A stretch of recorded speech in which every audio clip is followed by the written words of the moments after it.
नमस्कार। जिला प्रशासन के निर्देशन एवं जिला विद्यालय निरीक्षक महोदय के मार्गदर्शन में आयोजित ऑनलाइन क्लासेस में आपका हार्दिक स्वागत है। प्यारे बच्चों, आज कोरोना महामारी के विकराल रूप से संपूर्ण संसार त्राहि कर रहा है और आपको ये भी ज्ञात होना चाहिए कि अभी तक इसकी कोई वैक्सीन नहीं बनी है। तो हमें क्या करना चाहिए? अगर वैक्सीन बन भी जाए तो उसको 130 करोड़ आबादी के लिए महीनों लग जाएं। तो प्यारे बच्चों, इसके लिए क्या करना है? सबसे पहला उपाय और कारगर उपाय यह है कि घर से बाहर नहीं निकलें, घर में रहिए, सुरक्षित रहिए। और यदि आवश्यक रूप से किसी कारण से जाना भी पड़ जाए तो घर से बाहर निकलते समय मास्क का और अपने दस्तानों का प्रयोग आवश्यक रूप से करें। और घर के बाहर बाजार में, सड़कों पर 1 मीटर की दूरी कम से कम बनाए रखिए। और जब घर से वापस आए तो जो वस्त्र आपने पहने हैं, जो मास्क आपने लगाया है, दस्ताने पहने हुए हैं, उन सबको पहले धो दें अथवा धूप में डाल दीजिए। और फिर अपने हाथों को अच्छी प्रकार से धोइए, तभी आप घर के किसी सदस्य के पास जाइए। और हाथ धोने की तो आदत डाल लेनी ही चाहिए। आपको घर का कुंडा खोलना है, आपको मोहल्ले में जो सब्जी बेचने वाला आया उसे सब्जी लेनी है, फल लेने हैं, पैसों का आदान प्रदान करना है, ठीक है, हमने लिया। लेकिन आप तब तक अपने हाथों को मुख और नासिका पर नहीं लगाएं जब तक आप हाथों को अच्छी प्रकार से ना धो लें।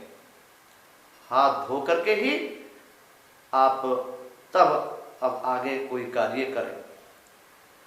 एक भारत सरकार ने आरोग्य सेतु ऐप को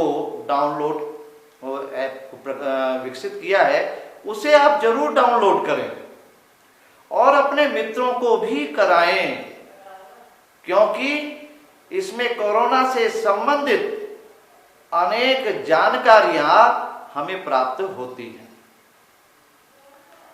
यदि किसी को घर में छींक आए, बुखार हो जाए या कोई भी कोरोना से संबंधित लक्षण आपको दिखाई देता है तो उसमें लापरवाही मत करिए, उसे तुरंत डॉक्टर को दिखाइए। किसी भी अफवाह के चक्कर में ना पड़ें। एक बात और, हम इस देश के जागरूक नागरिक हैं। हमें यह भी देखना है कि हमारे घर के आसपास कोई ऐसा परिवार तो नहीं है कि उनके घर में चूल्हा ही नहीं जला हो। तो ऐसे परिवारों की हम यथासंभव सहयोग करें और करवाएं, क्योंकि एक कहावत है, साईं इतना दीजिए जामे कुटुंब समाए, मैं भी भूखा ना रहूं और कोई न भूखा जाए। तो उसकी सहायता करें, पर एक ध्यान रखिए, आप सहायता करते समय उसकी वीडियो बना करके वायरल ना करें, इससे किसी के आत्मसम्मान को ठेस पहुंच सकती है। तो मेरा आपसे यही निवेदन। एक बात और, जो कोरोना से युद्ध करते हुए कोरोना योद्धा अपने जान की चिंता न करते हुए, अपने स्वास्थ्य की चिंता न करते हुए कोरोना से हमारा बचाव कर रहे हैं, चाहे वो डॉक्टर्स हैं, स्वास्थ्य कर्मी हैं, सफाई कर्मी हैं, पुलिस प्रशासन है, मीडिया है, इन सब लोगों के प्रति हमारा सम्मान का भाव होना चाहिए। इनके प्रति हमें सम्मान की दृष्टि से देखिए इनको और इनको सम्मान दीजिए, तथा कोई भी ऐसा कार्य ना करें जिससे ये कर्म योद्धा हतोत्साहित हों। इन बातों का ध्यान रखिए, घर में रहिए, सुरक्षित रहिए। मैं डॉक्टर चंद्रमोहन शर्मा, संस्कृत प्रवक्ता, जवाहरलाल नेहरू स्मृति इंटर कॉलेज, रवापुरी सठेड़ी। मैं आज आपको कक्षा 12 की संस्कृत में अभिज्ञान शाकुंतलम नाटक को पढ़ाऊंगा। इससे पूर्व मैं एक बार अपने जिला प्रशासन को, विशेष रूप से अपने जिले की जिलाधिकारी महोदया श्रीमती सेल्वा जे, जिला विकास अधिकारी श्रीमान आलोक जी और अपने मार्गदर्शक जिला विद्यालय निरीक्षक महोदय श्री गजेंद्र कुमार जी के प्रति मैं आभार व्यक्त करता हूं कि उनके अथक प्रयास से इस जनपद के दूर दराज में बैठे हुए छात्र छात्राओं को ऑनलाइन शिक्षक के द्वारा उनको शिक्षा का लाभ देने का जो प्रयास किया गया वो अनूठा है और वह प्रशंसनीय है। मैं उनको एक बार पुनः आभार प्रकट करता हूं। प्यारे बच्चों, कक्षा 12 में जो अभिज्ञान शाकुंतलम है, इसका चतुर्थो अंक, इसका चौथा अंक जो का उत्तरार्ध है वो आपके पाठ्यक्रम में।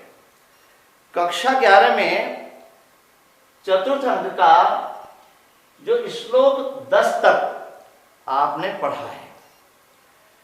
अभिज्ञान शाकुंतलम जब नाटक की बात आती है तो कालिदास के जो संस्कृत नाटक है अभिज्ञान शाकुंतलम, ये केवल भारत का नहीं विश्व के सर्वश्रेष्ठ नाटकों में से एक है।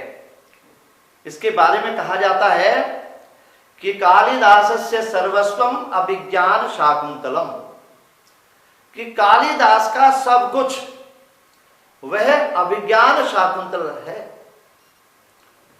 अनेक कवियों ने कहा है, काव्येषु नाटकम रम्यम तत्र रम्या शकुंतला तत्रापि चतुर्थो अंकः तत्र श्लोक चातुष्टयम्। अर्थात कालिदास के का जो नाटक है,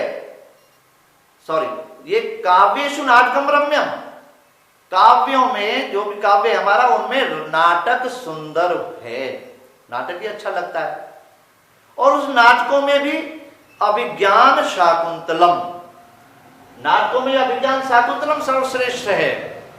और उस अभिज्ञान शाकुंतलम में भी चतुर्थो अंकः, चौथा अंक, और चतुर्थ अंक में भी तत्र श्लोक चातुष्टयम्, उसमें भी 4 श्लोक जो आपके पाठ्यक्रम में भी है।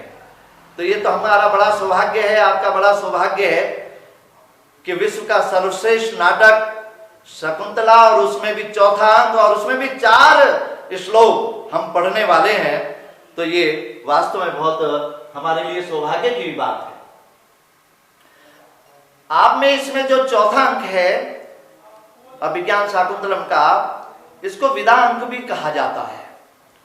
और यह प्रारंभ होता है कि जो दुष्यंत है गंधर्व विवाह करने के पश्चात और अंगूठी देकर के शकुंतला को और अपने हस्तिनापुर में चला जाता है। उसके बाद से यह प्रारंभ होता है कि दोनों जो सखियां हैं प्रियंवदा अनुसुईया, ये दोनों फूल चुन रही होती हैं। उसी समय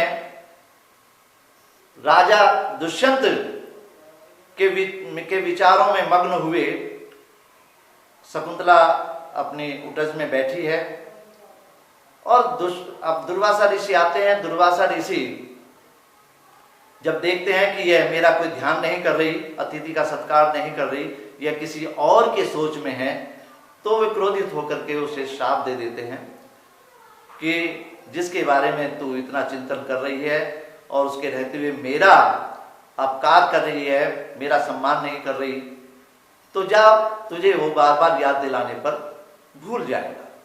यह बात वे दोनों सखियां सुन लेती हैं और भागी भागी उन दुष्यंत दुर्वासा ऋषि के पास जाती है और उनसे अनुनय विनय करती हैं।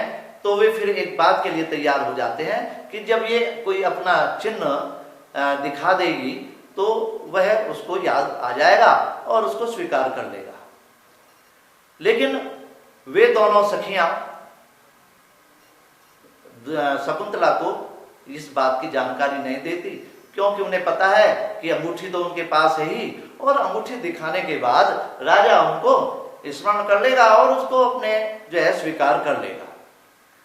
उसके पश्चात कण्व ऋषि जी आते हैं, कश्यप जी आते हैं, और वे जब अपने आश्रम में प्रवेश करते हैं तो उनको अपने तपोबल के माध्यम से ये जानकारी हो जाती है कि शकुंतला का गंधर्व विवाह हुआ है और वह गर्भवती भी है। उसके पश्चात वे उसके विदाई करने का कार्य प्रारंभ कर देते हैं। और यहाँ तक आपने 11वीं में पढ़ा है कि उसकी विदाई के लिए तैयारी हो चुकी है, कोयल आदि उसको शुभकामनाएं दे रही हैं, आशीर्वाद दे रही हैं।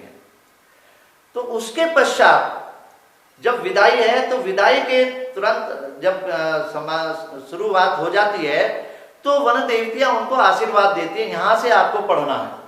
और आशीर्वाद देने के बाद उसका विदा करना तक, अर्थात अर्थो ही कन्या परकीय, जो कन्या है वो दूसरा के का धन होता है, दूसरे की धरोहर होती है, ऐसा कहते हुए इस जो चतुर्थ अंक है इसका समापन है। तो आइए हम अभिज्ञान शाकुंतलम को इसको आगे बढ़ते हैं। अभिज्ञान का मतलब है अभिज्ञायते इति अभिज्ञानम। अभिज्ञायते, अभि उपसर्ग है, ज्ञायते, ज्ञात किया जाता है। अभिज्ञानम, जिसको चिन्ह के द्वारा ज्ञात किया जाए। अभिज्ञान प्रधानम शाकुंतलम, यह अभिज्ञान का है। अभिज्ञान, ज्ञान, अभिज्ञान।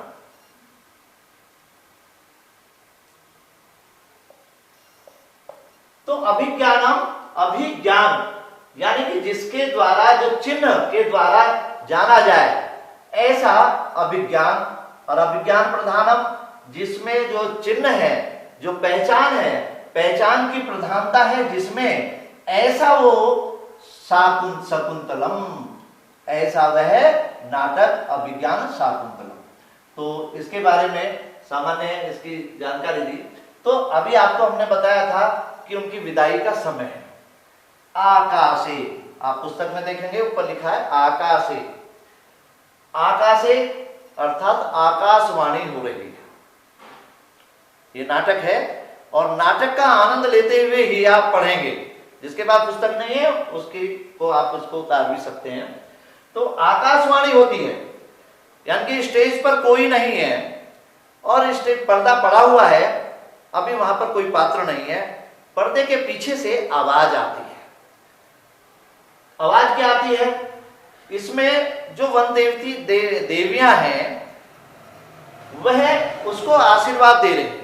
अब यहाँ पर वन देवियों को साक्षात तो नाटक काल के रूप में, पात्रों के रूप में तो वहां दर्शाया नहीं जा सकता, तो उसको पर्दे के पीछे से आवाज आ रही है। क्या आ रही है? रम्यांतरः कमलनी हरितै सरोभि छाया द्रुमै नियमित अर्कमयूख तापः भूयात् कुशेशय रजो मृदुरेणुरस्याः शांतानुकूल पवनस्य शिवस्य पंथा। आपको भी, अगर आपके पास पुस्तक है, साथ साथ आप बोलने का भी प्रयास करें कि रम्यांतरः कमलनी हरितैः सरोभि छाया द्रुमै नियमितार्कमयूख तापः भूयात् कुशेशैरजो मृदुरेणुरस्याः शांतानुकूल पवनस्य शिवस्य पंथा। यहाँ पर पंथा एक वचन, रास्ता, और कस्य पंथा? यहां पर अस्या, यहां रेणु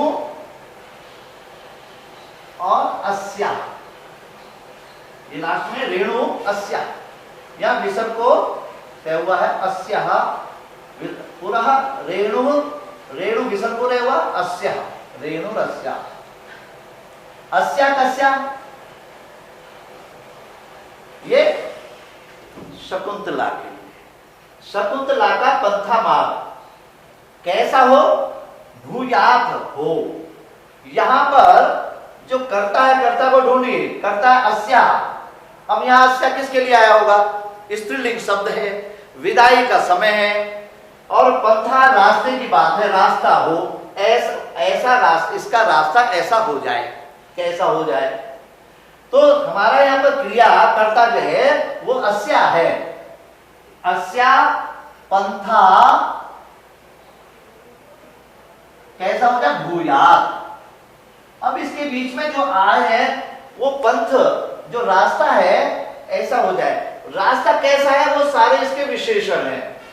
शिवा च, शिव कहते हैं कल्याणकारी, का रास्ता कैसा हो जाए, कल्याणकारी हो जाए। और कैसा है, शांत अनुकूल पवनः च, और हवा कैसी हो जाए, शांत और अनुकूल।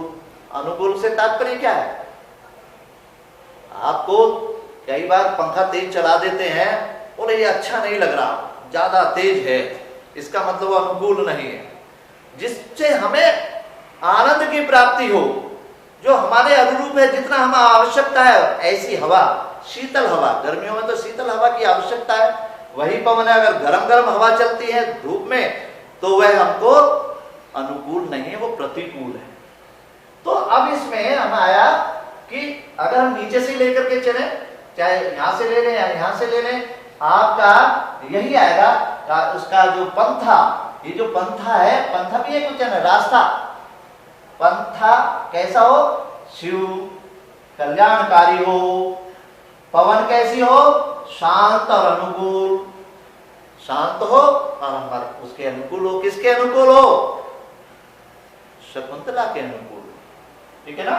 तो हम यहां से लेते हैं, और कैसा, कमलनी हरितहि सरोभी, कमलनी हरितहि, कमलनी से हरे भरे, सरोभी तालाबों वाला, रम्यांतरः, रम्य अंतरः, रम्यांतरः, अंतर कहते हैं बीच का, जो गण ऋषि के आश्रम से और हस्तिनापुर तक जो जाने का रास्ता है उसके मध्य में, उसका मध्य भाग, रम्यांतरा उसके मध्य भाग कैसा हो, मध्य का रास्ता कैसा हो, कमलनी हरे भरे कमलनी वाले सरोभी तालाबों से युक्त हो।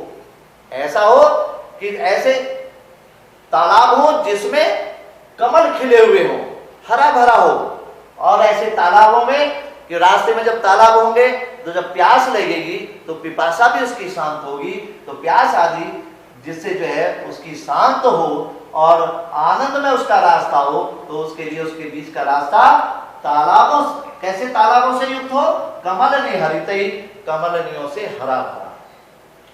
दूसरा क्या है, छाया द्रुमयी, दो शब्द है, छाया द्रुमयी, विसर्ग को रह हुआ नियमित, अर्क मयूख तापः, छाया द्रुमयी, इसमें आएगा द्रुमयी, फिर है नियमित। यहां नियमित का मतलब क्या है, वृक्षों से जिसको नियंत्रित कर लिया है। किस बात को नियंत्रित कर लिया है या कम कर लिया है, अर्क, अर्क कहते हैं सूर्य, अर्क मयूख, मयूख कहते हैं किरणें, और उसका ताप, सूर्य की किरणों का ताप को किसने नियमित कर लिया है, किनके द्वारा, द्रुमयी वृक्ष, और वृक्ष भी कैसे, छाया वाले, छायादार, छायादार वृक्ष है, आम के वृक्ष है, पीपल है, बट वृक्ष है, ऐसे छायादार वृक्षों वाला रास्ता हो। कैसा रास्ता हो, छायाद्रुमों से युक्त, छायादार वृक्षों से युक्त। और वो भी कैसे, वो कैसे वृक्ष हैं? जिन्होंने सूर्य के किरणों के जो ताप है, गर्मी है, उसको नियमित कर लिया है, उसको कम कर दिया है। जब हम रास्ते में जाते हैं गर्मी में, तो अगर वृक्ष होते हैं, उसके वृक्ष के नीचे अपने पसीने आदि को सुखा करके सूर्य के ताप से अपना बचाव करते हैं। तो इस शकुंतला का भी जो रास्ता है कैसा, तो छाया गुणों से युक्त हो, जिन्होंने सूर्य की किरणों के ताप को हर लिया है, नियमित कर लिया है, नियंत्रित कर लिया है। और तीसरा, एक दो भूयात कुशेषय, भूयात तो आ गया पहले, अब कुशेष है रजो मृदु रेणुरस्या। कुशेष कमल, जो कमल होते हैं उनकी जो रज है, कमल की रजों से, मृदु, मृदु कहते हैं कोमल, और रेणु कहते हैं धूल। ये अस्या कैसा हो, कुशेषन मृदु रेणु अस्या, उसका जो पंथ है, रास्ता है, वो फूलों की जो रज है, फूलों की जो पराग है, उनके द्वारा मृदु कोमल हो जाए। अब इसके दो अर्थ होते हैं। एक तो है कि हवा के द्वारा जो कमलों का जो पराग है, वह पराग उड़ करके वो जो धूली है, रास्ते का जो मिट्टी है, धूली है, वह उस कमल के पत्तों के समान, रज के समान कोमल हो जाए। एक इसका यह है कि वह जो रास्ता है, वो धूली है, वो कैसी है, कमल के रज जैसे धूली इतनी कोमल हो जाए, धूली रास्ता ऐसा कोमल हो जाए, वो मिट्टी वहां की जो धूल है, कि वह कमल के जो रज है, पराग है, उसके समान हमें उसको आनंद की अनुभूति होने लगे। हो गया। और तीसरा ये बताया था, शांतानुकूल पवन, और हवा शांत और अनुकूल हो, और शिवश्च, और कल्याणकारी रास्ता हो। तो मैं समझता हूं कि अगर हम इसको अन्वय भी करेंगे, तो आप इसको अन्वय कर सकते हैं और इसकी व्याख्या भी आप कर सकते हैं, लेकिन आपको समझना होगा। संस्कृत को पढ़ना नहीं है, इसको समझने का आप प्रयास करेंगे। तो क्या हुआ, इसमें हमने सबसे पहले ढूंढा, इसमें कर्ता, सब्जेक्ट, कर्ता क्या था, अस्या, अस्या अर्थात शकुंतलाया, इसका रास्ता, अस्या पंथा, इस शकुंतला का जो रास्ता है वो भूयात हो जाए। कैसा हो जाए, शकुंतला का रास्ता कैसा, शिवश्य, कल्याणकारी हो जाए। और कैसा हो जाए कि कमलनी हरित सरोभी, जो इसका मध्य भाग है रास्ते का, वो संपूर्ण जगह जगह वहां पर कमलनियों से हरे भरे तालाबों वाले हों, अर्थात जगह जगह तालाब हो, ताकि समय समय पर इस गर्मी के मौसम में उसको जो है अगर प्यास लगे तो वहां पर बैठ करके अपनी प्यास को भी शांत कर सके, और अपना जो वहां पर उसके सौंदर्य को देख करके अपनी थकान को भी मिटा सके। और बीच में कैसे हो, छायादार वृक्ष, छायादार वृक्ष से तात्पर्य, छायादार जो छाया वाले वृक्ष हैं, उनसे क्या होगा कि जब छायादार वृक्ष होंगे तो सूर्य की जो किरणें पड़ेगी, जो हमें परेशान कर रही है, जो ताप के द्वारा कष्ट ना हो, जो ताप को कम करने वाले छायादार वाले वृक्षों से युक्त हो इस शकुंतला का रास्ता। और शकुंतला का रास्ता और कैसा हो कि कुशेष है रजो मृदुर, कि फूलों की ये जो कमल है, कमल की रज से कोमल इसका रास्ता हो जाए, कोमल धूल वाला इसका रास्ता हो जाए। और हवा कैसी हो, अगर हवा चले तो हवा बड़ी शांत हो और उसके अनुकूल हो और उसको आनंद प्रदान करने वाली हो, ऐसा इस का शकुंतला का रास्ता कल्याणकारी हो जाए। प्यारे बच्चों, इसमें क्या है कि आपको अनुवाद नहीं है, आपको अगर समझ लेंगे तो इसकी व्याख्या आप बहुत अच्छी प्रकार से कर सकते हैं, जितना अपेक्षा की जाती है। अब इसमें संदर्भ क्या लिखेंगे, संदर्भ इसमें सभी का एक होगा कि इसमें पद्य पंक्ति इसमें लिखेंगे, यह अंश, ये पंक्तियां, ठीक है ना। हमारी पाठ्य पुस्तक कालिदास विरचित अभिज्ञान शाकुंतलम नाटक के चतुर्थ अंक से ली गई हैं। और इसमें क्या बताया है ये आपको पढ़ करके भी आप बताइए।